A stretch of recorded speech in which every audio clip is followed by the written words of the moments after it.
Luka Modric is a free agent and is therefore available this summer. And in my opinion, Spurs are missing a trick by not going in for him. There have been plenty of rumours and reports the last few days about potential move to Rangers. And if he'd be willing to go to Glasgow and play for Rangers, surely if Spurs went in for him, he'd be willing to come and rejoin the club. He's got an emotional connection to this football club, stated many times that he loved playing for Spurs. What a way to finish your career as well. Not like most players, nearing 40, finishing off in Saudi or America. Finish off, as I say, playing in the best league in the world. Look, he's 39 years of age, but we would not be signing him to play in the first team. We would not be signing him to play every game. And when I say Spurs should go in for Modric, I don't believe, okay, that's the midfield problem sorted. That's the midfield signing. Now we move on to other positions. No. We need a number 6. We need top class midfielders. But on a free transfer, looking at him as a free agent, I can't see how he wouldn't offer something to this football club. Even if he plays a quarter of the games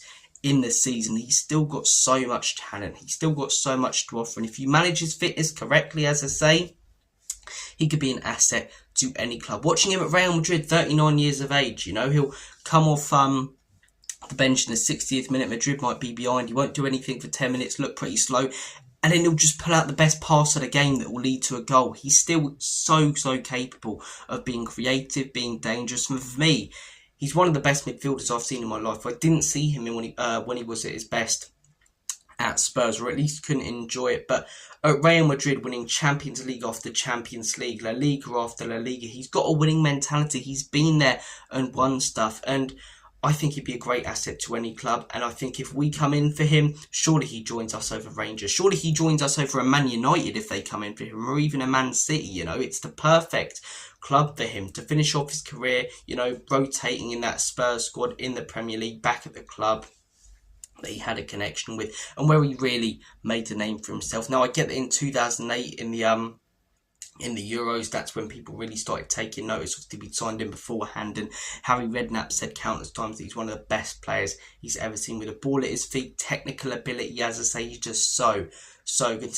Just to have that presence in the locker room, to have that presence in the dressing room of someone like a Luka Modric, with that winning mentality, with that history of being a top-class player and who's still capable of producing some special stuff on a football pitch, I can't see how any club wouldn't want to go in for him. So Luka Modric, Spurs, what do you say? What do you hear? What do you say, in the words of Paulie Walnuts? Would you like it back at the club? Do you think too old? Let's go in for players for the now. Speaking of players for the now, James Mcatee. It looks like Spurs are interested in the Manchester City midfielder. 25 million is the price tag that is being reported. I want to get your thoughts and opinions on this, because it seems at the minute like all the players that City are selling that have come through from their academy are better than the ones that they're keeping. Palmer's the one that comes to mind. Do I think this guy's going to be the next Palmer? No, I thought he looked good at Sheffield, but nothing special. But do I think he could be an asset to our team? Yeah, definitely. Do I think he could fit into that midfield? Well, yeah, definitely. But just like Modric would bring some experience.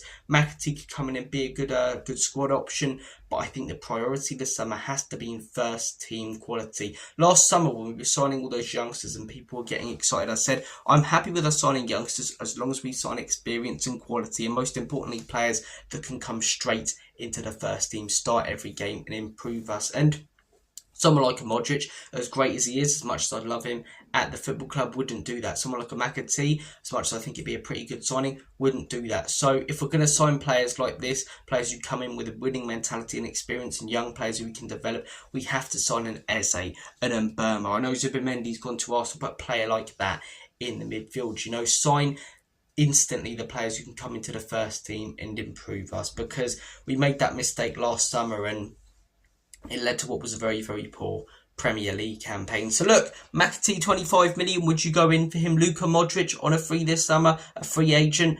Would you take a gamble with him? He could do nothing at Spurs, but I believe he's still got that skill in his locker at 39 years of age. If you use him correctly, if you play him in a quarter of the games, if you just bringing him, on from the bench, or 1-0 down in a big Premier League game, in a big, Champions League game, right? Who's coming on for you? Let's look at our bench. As much as I love him, Brennan Johnson, not too sure about that. Scored the winner in the Europa League, but is he going to make an impact in a game? Probably not. I'm looking at other players. Wilson Onderberg, Probably not. I'm looking at all of our attacking options. You bring on Modric, though, to come into the midfield. Immediately, the opposition is thinking this is someone who might do nothing for 15 minutes but then pull off pass of the season. So he has a presence about him. He has some aura. Coming off the bench, he can strike fear into opponents. I think he's a big game player, winning mentality, and he'd be a very, very good signing for any football club. And I think if we went in, he'd choose us over any football club, in all honesty. So I don't know why we're not. Guys, I'm going to make like a banana and split. Take care of yourselves. Have a smashing day.